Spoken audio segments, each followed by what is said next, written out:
In terms of human factors, how do you go about introducing human factors elements into a simulated environment and possibly assessing it as well? I think the experience comes from the flight deck. Again, they are very clear that their work in this area is non-technical. It's non-technical training, and maybe that's a term that we should start to adopt. Yes, you can assess in simulation, and it's exactly the way you would assess technical skills. So depending on what you're trying to achieve, your objective in the simulation, you can set up the situation where you can observe communication issues, communication between teams, whether there's challenge and response. You can look at decision-making activities, SA activities, whether they do have SA or not, and a myriad. There's about 6 or 7 aspects of human performance that you can look at, and each of those can have sub-elements. Okay, thank you, but I would like to push that maybe a little bit further. If you're assessing this in the simulator, do those aspects, so communication, the situational awareness, maybe even decision-making, that you are calling the human factors issues, are these issues that in an assessment could make or break that exercise? Are these showstoppers? In the pilot world, they are. And their argument is, I think I mentioned this yesterday, it's not the technical skills that probably are going to fail and cause an accident, it's the non-technical skills that are going to cause an accident. So if we take that argument, then it would be interesting to see, using that criteria, whether somebody has passed or failed a run. I would not want to introduce that in the first 2 or 3 years, however. I think there are much better ways of looking at it. But in fact, the airlines will vet a pilot and take a license from a pilot if they do not display the acceptable non-technical skills. Okay, thanks, Anne. And maybe just to toss it across to you guys at the end. Human factors in your simulations, do you do it? Do you assess it? How do you do it?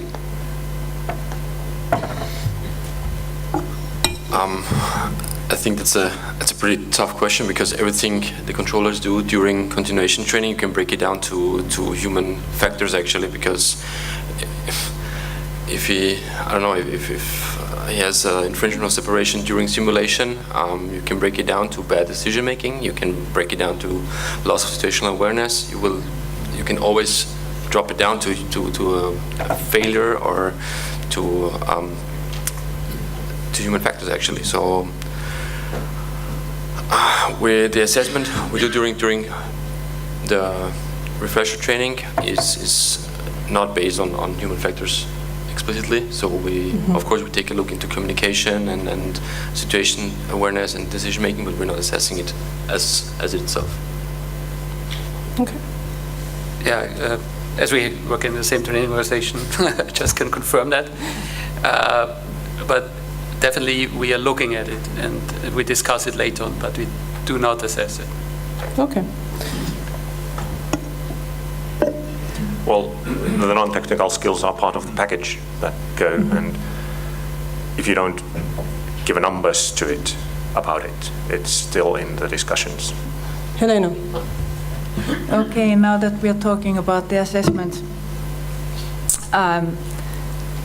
I did a lot of thinking last night during the long hours of last night, and because I couldn't get in touch with my colleagues to confirm the discussions from yesterday. And I think it was stated here that exactly the same as Patrick here was saying, that the refresher training assessments could be performed during the normal competence assessment.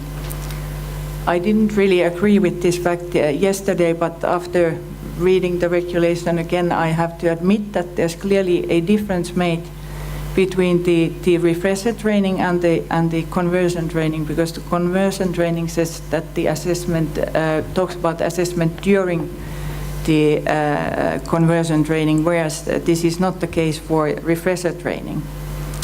However, the regulation very clearly states in the AMC that the refresher training subjects and topics have to be assessed/examined. It also states that the refresher training has to be assessed using a synthetic training device, whereas your normal competence assessment has to be done in live traffic. So this leads me to the conclusion that first of all, I assume that you have to think of like I said yesterday, about your objectives, your performance objectives. What do you need to assess and how you have defined this?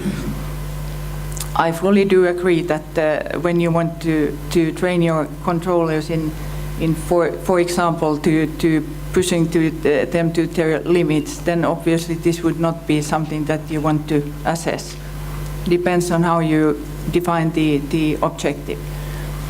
But then, on the other hand, I don't think that if you have to define performance objectives for your training, and we are also including emergency situations, emergency and abnormal situations, then that you would encounter these in your normal competence assessment, that in addition needs to be then for the refresher, it needs to be done in the simulator.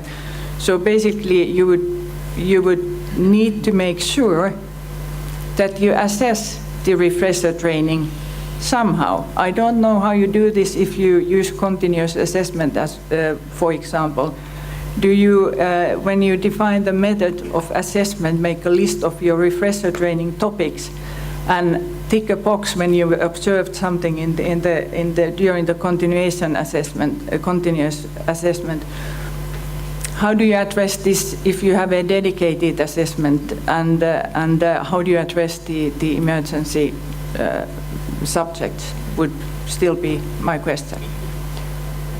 So maybe just to put that then to you, if you are assessing standard practices and procedures during your competency checkout, how do you ensure that the standard practices and procedures that are not observed have in fact been assessed? The typical example being, if you're in the middle of summer, how do you assess that the winter procedures are being applied effectively? How do you do this?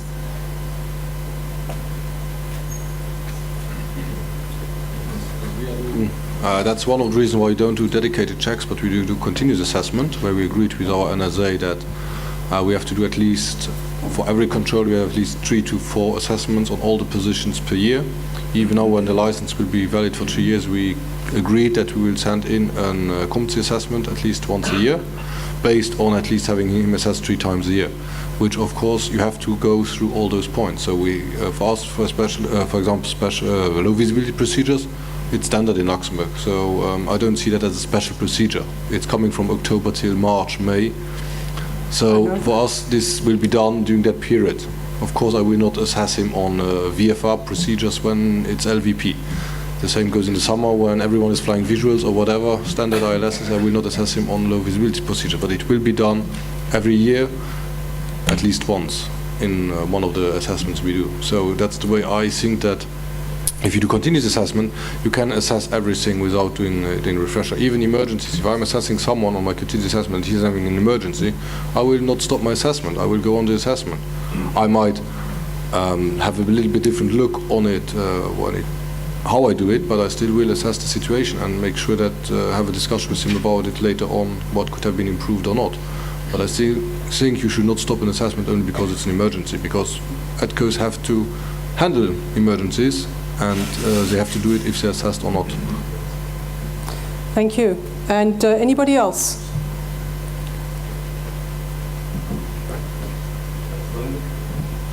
Going a little bit back, just the way to assess TRM in practical exercises in refresher. Our experience is we don't assess TRM in practical exercise, but we observe. And the way we make it is just try to when we talk about TRM, it's difficult just to find an image how we can make it, and we do it with takeovers. When you make takeovers, you are fully you have a fully observation of the TRM. You work with teamwork, with situation awareness, with communication, with decision making, and even with stress.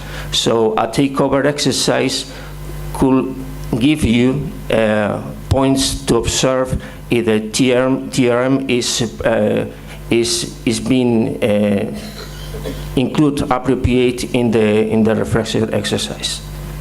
Okay, thank you. Any other comments, Val?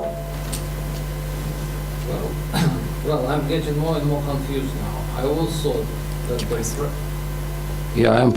I always thought the refresher training was designed to maintain and enhance skills, but from what is being said, it seems to me it's more and more becomes some kind of a tool for the competency assessment. I personally don't want to wait for 3 years to find out that somebody is not competent. I think that because of that, continuous assessment kind of gives an opportunity to the management or to NSP to establish people who really at the bottom of their competency and address it through different mechanisms. Because of that, I can't see any really benefit of assessing refresher training if it's just to enhance skills or to maintain skills, and that's why I'm getting confused. Okay, thank you. Jose? I think that the same question and probably the same solution should apply to unit training. If you see in the regulation the 3 blocks, the standard practice, abnormal and emergency situations, and human factors, is part of unit training and also for continuation training.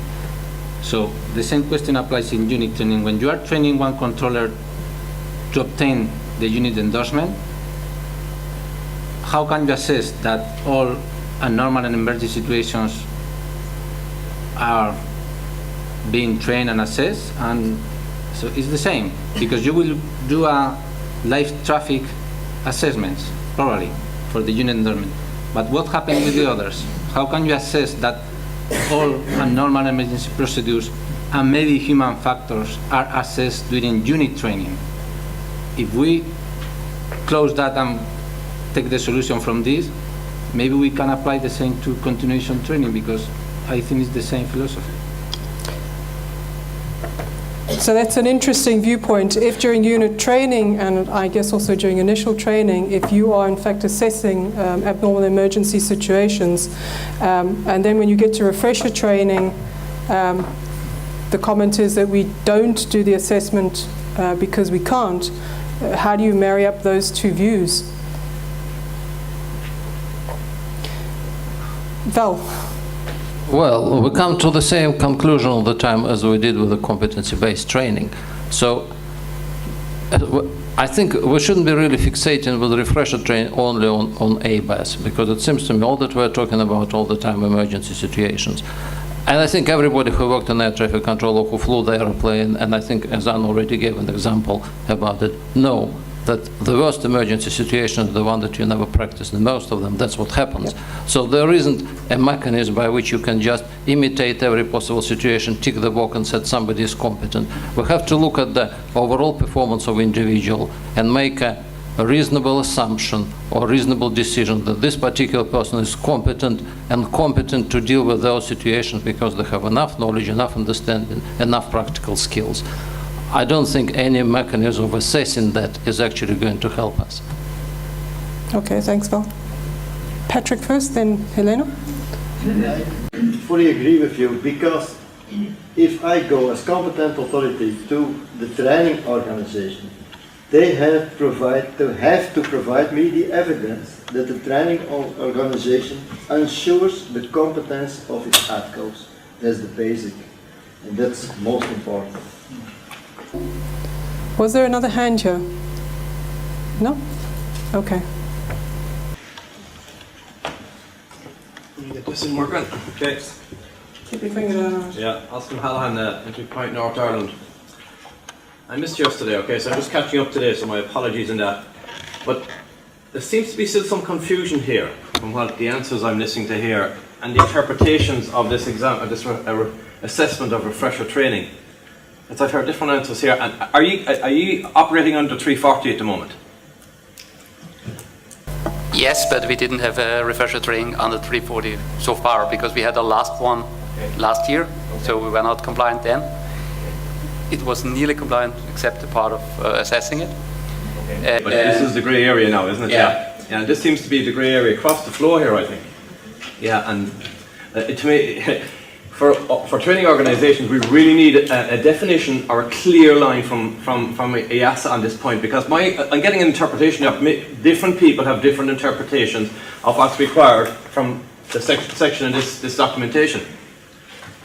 And from a training organisation, we want to be compliant, and that's our intention for January. But I don't get this feeling across the floor here that everybody is on the same wavelength in relation to what's required.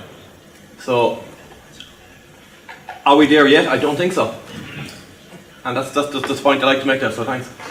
So to maybe try and give you the 1-minute summary of yesterday, I think that there is some uncertainty. I think there's uncertainty about what should be assessed and when it should be assessed. I think to some degree, Helena, you've put a little bit more light onto the subject today. But what I think we do all need to acknowledge is that there is some interpretation that needs to go into these regulations. It seems the interpretation is quite varied in the room. So I'm going to put the question to both Helena and to Patrick again, that if you're either an ANSP or a competent authority and you are uncertain about your interpretation, or if you're ending up in a difficulty between the ANSP and the regulator, what should people be doing? What should an ANSP be doing if they're uncertain about their interpretation? Well, I think simply talk to their competent authority, because the competent authority at the end, in any case, has to approve for example, the unit competence schemes that include the processes for assessment. Okay. I would like to still add to the previous discussion that I understand there's a lot of unclarity, and unfortunately I don't seem to be able to give you a one and definite answer on this question. But still, when it comes to assessments, I do understand the viewpoints from the audience. But I'm trying to read the regulation, and as I said, I think the regulation requires some assessment.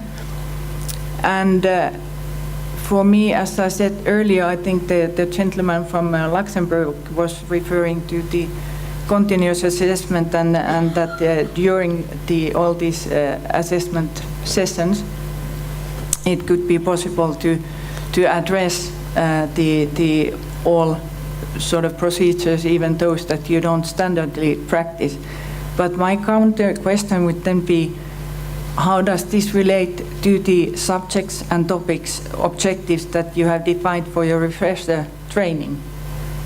Because this would somehow have to be ensured by the assessments as well. So that I think needs to be there, the element of the link between the refresher training and the assessments. Okay, thanks, Helena. Patrick. As competent authority, we have to deal with the regulation and to verify the implementation of the 340 by end of this year.